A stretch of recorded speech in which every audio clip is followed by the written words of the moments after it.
Bonjour les amis, nouvelle vidéo aujourd'hui pour parler du général Henri Roure qui était l'invité de la matinale de GPTV pour nous parler bien sûr de la situation de la France et de sa vision. Mais juste avant bien sûr de l'écouter, n'oubliez pas comme d'habitude de vous abonner, le pouce, le commentaire, le partage, le boost de la vidéo. Je remercie ceux qui m'ont soutenu sur Tipeee et sur YouTube. On l'écoute et on en parle juste après.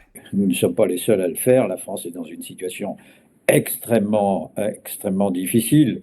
Et nous savons les uns et les autres que cette situation difficile est due au moins à deux causes. Elles sont liées d'ailleurs. La première, c'est le maintien dans un système qui est devenu de plus en plus, qui est devenu totalitaire, hein, l'Union européenne, qui nous impose un tas de règles, un tas de directives qui sont en contradiction avec les intérêts de la France. L'euro, hein, l'euro qui est une monnaie unique, qui n'est pas une monnaie commune comme pouvait l'être l'écu par exemple, et comme les BRICS sont en train de faire avec l'UNIT, une monnaie commune qui reposera d'ailleurs en partie sur l'or. 30% de la valeur de cette monnaie reposera sur l'or. Donc c'est tangible. L'euro, c'est rien, pas plus que le dollar d'ailleurs. Ce sont des lignes d'écriture. Et cette monnaie qui a été évaluée justement après l'écu, à un moment où le serpent monétaire était favorable à l'Allemagne et défavorable à la France, cette monnaie est trop chère pour nous et pénalise nos exportations.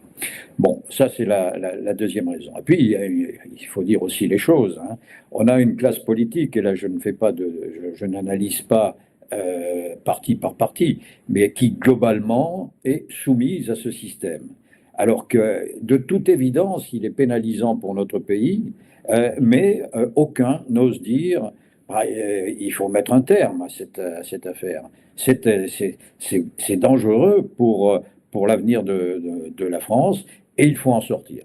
Alors, bon, ce constat, je pense que nous ne sommes pas les seuls à le faire. En revanche, nous faisons l'analyse des origines financières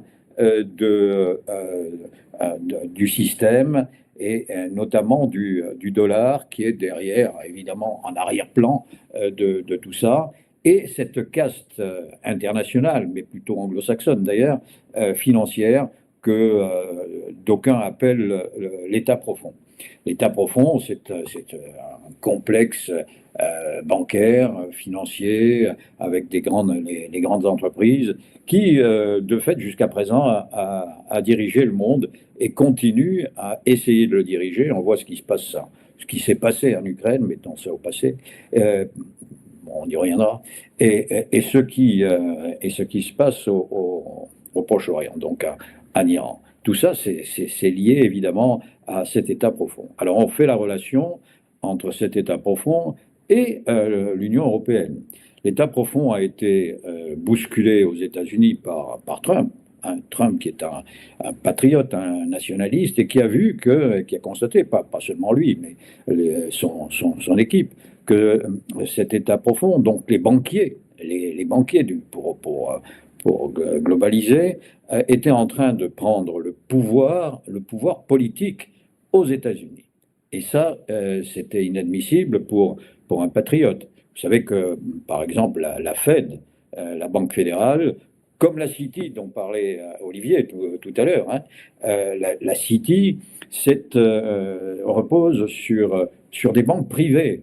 Donc ce sont les banquiers qui dirigent la Fed, qui finalement dirigent le dollar, comme ils dirigent la City.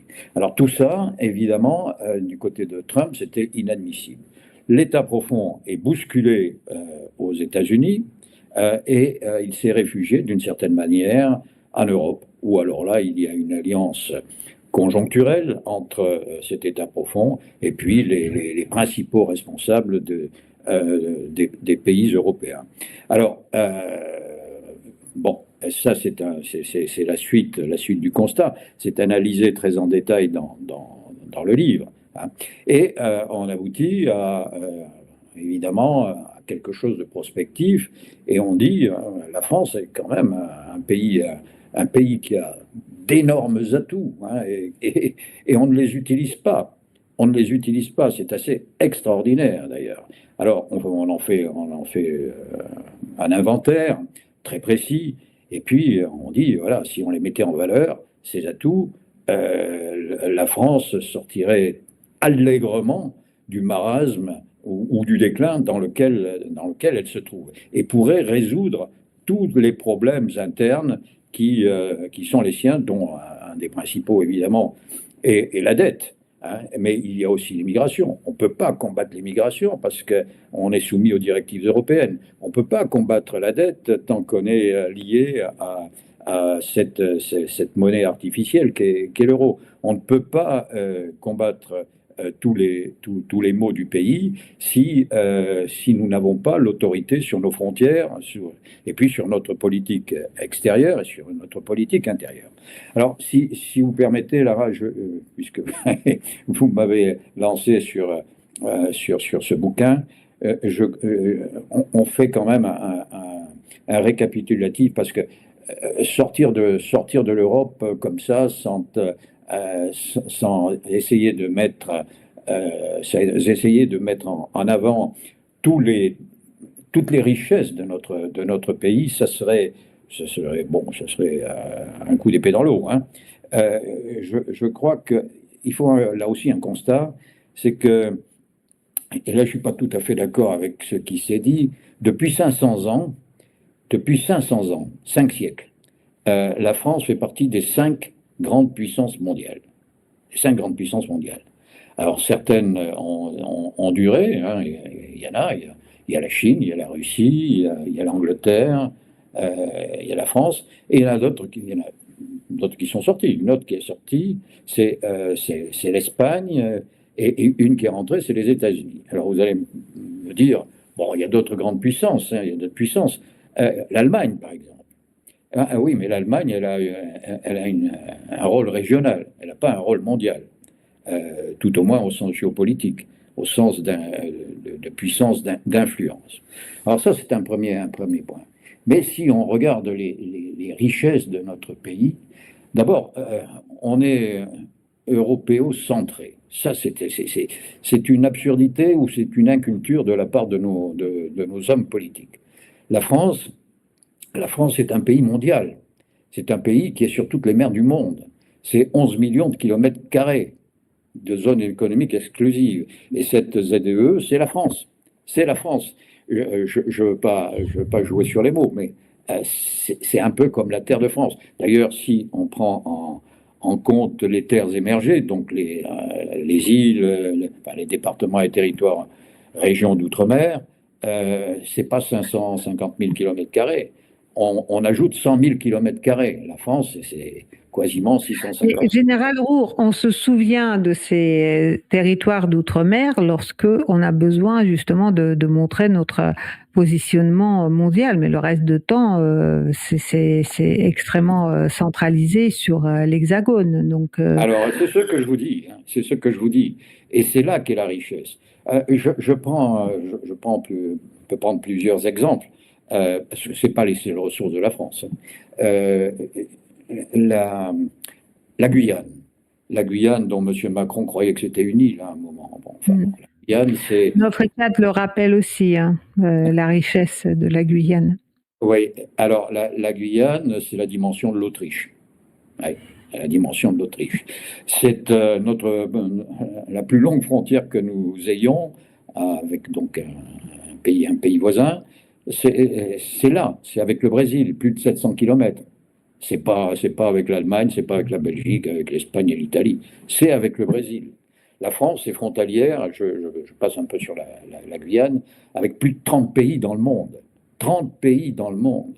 Hein. La France, c'est le pays qui a Que le plus d'interactions possibles. Alors, mais vous anticipez sur ce que je souhaite dire. Oui, oui. Donc, vous voyez déjà, ne serait-ce que géographiquement, nous avons une puissance formidable. Mais quelle audace dans cet entretien. Il y a au moins une chose qui est sûre avec le général Henri Roure, c'est qu'il n'aura jamais de procès de la part du système pour dénoncer des choses. Ce qu'il dit est fort intéressant, mais c'est d'un consensuel à en mourir. Et je remercie déjà tous ceux qui ont été jusqu'au bout de l'extrait, sans s'endormir. avec tout le respect que j'ai pour le général. Car dire que la France est remplie de capacités, que la France a un espace maritime, que la France a ceci, que la France a cela, on est tous au courant. Le problème, c'est pas de savoir si la France a des avantages extraordinaires. Elle les a. Et je crois qu'on est tous au courant. Le problème, c'est comment allons-nous réussir à les exploiter? Est-ce que le régime démocratique peut le permettre? Est-ce que le régime républicain, est-ce que la République peut le faire? Quelle personne? Quel parti? Devons-nous continuer avec la laïcité? Devons-nous revenir à l'identité française? Devons-nous revenir au christianisme? C'est ces sujets-là qu'il faut traiter. Nous sommes dans un combat, certes politique, mais avant tout spirituel. Ce qui a détruit la France, c'est sa perte de sa spiritualité qui a fait sa grandeur. C'est ces thèmes-là qui sont intéressants. Pas de nous pondre une liste de tous les avantages que la France possède. Merci, général.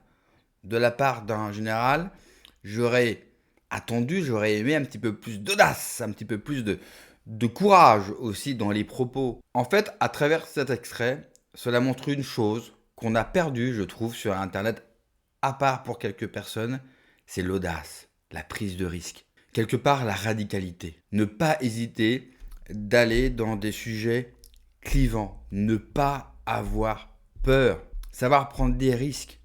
Comment voulez-vous que la France change, que les Français croient au changement et envie du changement, si nous, on est si timorés dans nos prises de risques et au final, on passe notre temps depuis des années sur Internet à raconter exactement la même chose, entretien après entretien. Nous n'avons pas besoin de constats. Les constats, nous les avons déjà.